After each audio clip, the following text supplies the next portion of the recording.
ये कभी बंद नहीं होगा। जब तक इंसाफ नहीं होगा कभी बंद नहीं होगा। कोई पॉलिटिशियन किसी कोई पॉलिटिशियन का कोई नहीं मरता ना। मरते तो गरीब लोग हैं, मरते तो ये आम लोग हैं।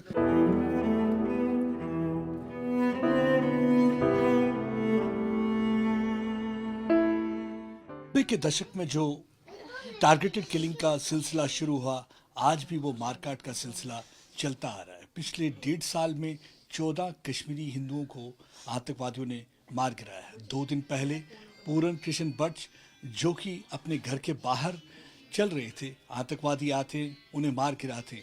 और इस समय मेरे साथ उनके परिवार के सदस्य हैं। आप देख सकते हैं कि किस तरीके से आंसुओं की लड़ी लगी हुई है, आंसू थमने का नाम नहीं ले रहे। इन्हें देख के किसी भी पत्थर दिल का कलेजा पसी जाए। मगर अफसोस की बात यह है कि आज भी कुछ सियासतदान सियासत करने से बाज नहीं आते।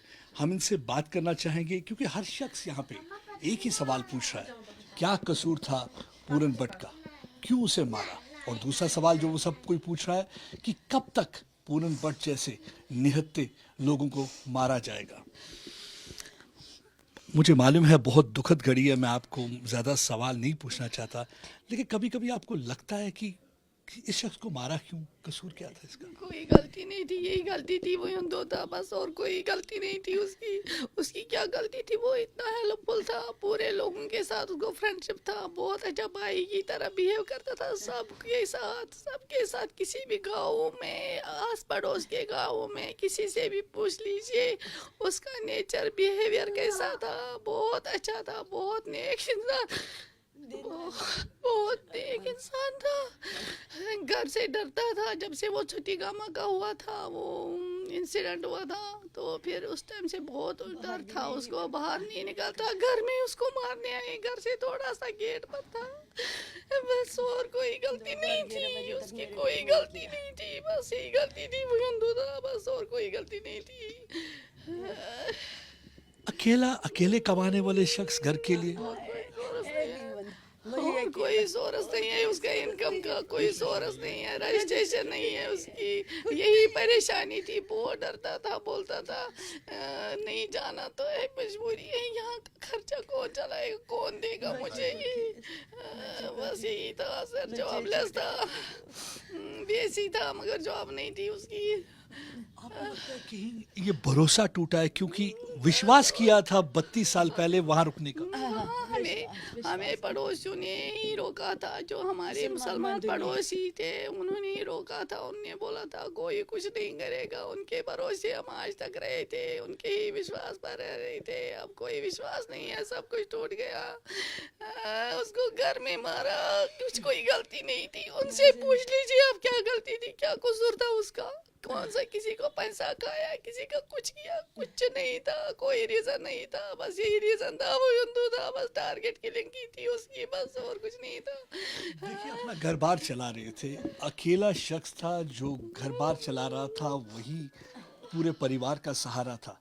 और फैमिली मेंबर्स का कहना है कि एक ही कसूर लगता है उसका था कि वो हिंदू था, क्योंकि हमने देखा कि पिछले 32 वर्ष से हिंदू होने की किस तरीके से सज़ा मिल रही है। और हमने देखा 90 के दशक में भी इनको मारते रहे, जिसकी वजह से पलायन हुआ।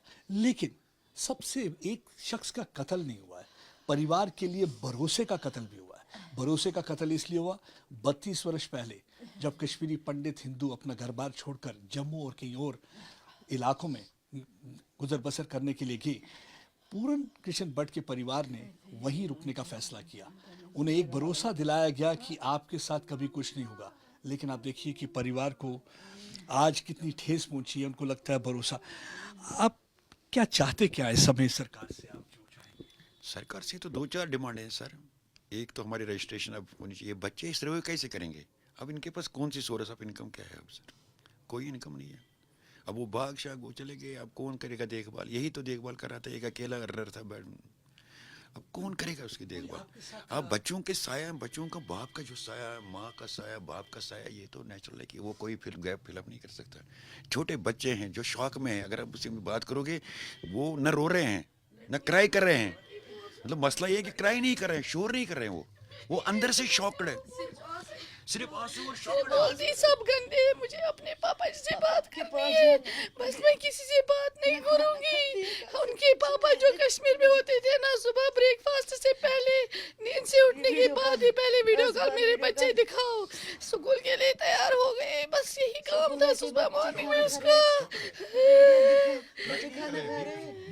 मैं कुछ और परिवार के सदस्यों से भी बात कर रहा था, हर कोई ये कह रहा था कि कैसे उन बच्चों के साथ नजर मिलाएंगे, कब तक ये सिलसिला चलता है। क्या करेंगे हम, आप बता दीजिए। उनके लिए बस गवर्नमेंट से यही रिक्वेस्ट है, उनकी कोई रनिंग इनकम का सोर्स मिलना चाहिए बस, और क्या। उनकी पढ़ाई जिस स्कूल में वो पढ़ रहे हैं उसी स्कूल में रहने चाहिए। अगर हम उनको निकालेंगे सरकारी, वो सोचेंगे हमारे ऊपर ये जुल्म किया है, जुल्म किया इन्होंने, क्या करेंगे हम, बस परेशान है सर, परेशान है। इमोशनली इन्वॉल्व है उस स्कूल के साथ। वो अभी हमने उसे सवेरे किया था जिक्र बच्ची के साथ कि वो will get you admitted in government school, government बोलेगी हमें कि इनको भेजो। वो रोने लगी यहाँ, क्योंकि मैं इतने सालों से इमोशनली इन्वॉल्व हूँ उन फ्रेंड से मेरे पर। वो रोने लगी, मेरा पापा मर गया, आज मुझे एडमिशन किसी और स्कूल में करा रहे हो। मैं पिछले मैंने कहा नहीं, अपने स्कूल में रहने दो, गवर्नमेंट से रिक्वेस्ट करेंगे कि इनको उसी स्कूल में थोड़ा सा अगर कंपनसेशन मिलेगी। एक चीज़ बताइए, आज एक मतलब बयान, बड़ा अजीब सा बयान, शॉकिंग स्टेटमेंट आई है फारूक अब्दुल्ला की तरफ से। उनसे जब पूछा गया टारगेटेड किलिंग के बारे में, उन्होंने कहा जब तक इंसाफ नहीं मिलेगा तब तक ये टारगेटेड किलिंग होगी। कैसे देखते हैं ये स्टेटमेंट? इंसाफ किसको चाहिए? इनको चाहिए इंसाफ या किसी और को चाहिए इंसाफ? तो इस फैमिली को चाहिए जो आप देख रहे हैं यहाँ, जब आप इनकी बहनों की कोई फारूक अब्दुल्ला के घर का नहीं मरा है। जिसके घर का कोई मरता है उसको पता है उस पे क्या बीत रही है, इन बच्चों पे क्या बीत रही है इस टाइम। हम उनकी तरफ देख नहीं पा रहे हैं, उनकी तरफ नज़र नहीं मिला पा रहे हैं हम लोग। उस बच्ची की तरफ वो हमारी बातें छुप छुप के सुन रही है पर हमसे नज़र नहीं मिला पा रही है। फिर भी बेटा थोड़ा बहुत डाइवर्ट कर रहा है अपने आप को, अटेंशन थोड़ा डाइवर्ट कर रहा है, पर उसकी बेटी वो शौक में है सर, ना वो रो पा रही है ना वो किसी से बात कर पा रही है, कुछ भी नहीं। वो सब कुछ सुन रही है, सब कुछ सुन रही है, कुछ एक्सप्रेस नहीं कर पा फारूक रही है। अब्दुल्ला जैसे नेता को क्या कहना चाहिए? किसी के घर का किस नहीं कोई कोई मर रहा है। पॉलिटिशियन, किसी कोई पॉलिटिशियन का कोई नहीं मरता ना। मरते तो गरीब लोग हैं, मरते तो ये आम लोग हैं। ये जो बेचारे किसी को मतलब ये इतना हेल्पफुल था उनको सोसाइटी को कि आप उन अदर बात करोगे कि ना उस लोकलिटी में आप देखोगे। ये जब इंसाफ की बात करते हैं, इंसाफ तो आप लोगों इंसाफ को इसको चाहिए, इस फैमिली को चाहिए। आप दे दो हम इंसाफ इन लोग तो बच्चों कल को। निकल जाएंगे सारे अपने अपने घरों में। हाँ ये रहेगी ये लड़की बस अकेले रहेगी अपने अकेले बच्चों रहेगी। के हम साथ, अभी क्या 10 दिन यहाँ खाएंगे रहेंगे, 8 दिन पिएंगे ये? रहेंगे यहाँ हम। तो ये कैसे ये रहनुमा क्या है जो खाएंगे? पाकिस्तान की बात करते हैं? यहाँ इनकी बात नहीं करें, पाकिस्तान की बात करें। यहाँ देखो आप खुद देख रहे हो, आप खुद आपने तो खुद बोला मैं इसकी वाइफ के साथ बात नहीं कर पा रहा हूँ। मैं कल से इसकी वाइफ, मैंने बहुत कोशिश की कि मैं इससे बात कर पाऊँ, तो आप नहीं कर पाए उससे बात। तो बताइए बच्चों पे क्या बीत रही है। मतलब ये एक, आप तो स्ट्रेंजर हो, स्ट्रेंजर की ये हालत है तो अपनों की क्या हालत होगी।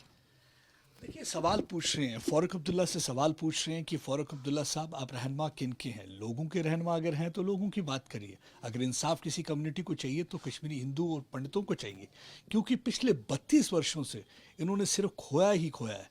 अपने घरों से दूर, घरों में रह रहे हैं, लेकिन आज भी उसी आस के साथ कि कब वापस जाएंगे, वहाँ पे रहेंगे। क्या कसूर है उनका? क्या हिंदू होना गुनाह है? क्या हिंदू होना कसूर है? सब हर कोई यही सवाल यहाँ पे पूछ रहा है। क्या इस वक्त कहना चाहेंगे आप, जो ये आतंकवादी जो मार रहे हैं, लगातार देखा हमने किस तरीके से रजनी बाला को मारा, राहुल भट्ट को मार दिया दफ्तर के अंदर, क्या कहना चाहेंगे? क्या कहना चाहेंगे सर, जो हिंदू है वो मर रहा है। सीधी सी बात है कि हिंदू टारगेट हो रहा है, हिंदू होना ही वहाँ पे एक जुर्म हो गया है। जो हिंदू है उसको पता है कि आज नहीं तो कल वो टारगेट होगा।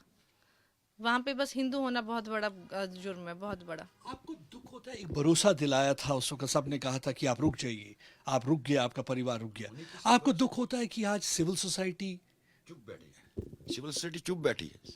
जिस सिविल सोसाइटी ने इनको रुकाया था वहाँ उस टाइम कि आप बैठो यहाँ, हम यहाँ आपके पास, आप मत निकलो, आप बैठो यहाँ, आज सिविल सोसाइटी खामोश बैठी, चुप करके कोई बयान नहीं दे रहे, कोई नहीं कर रहा कंडम।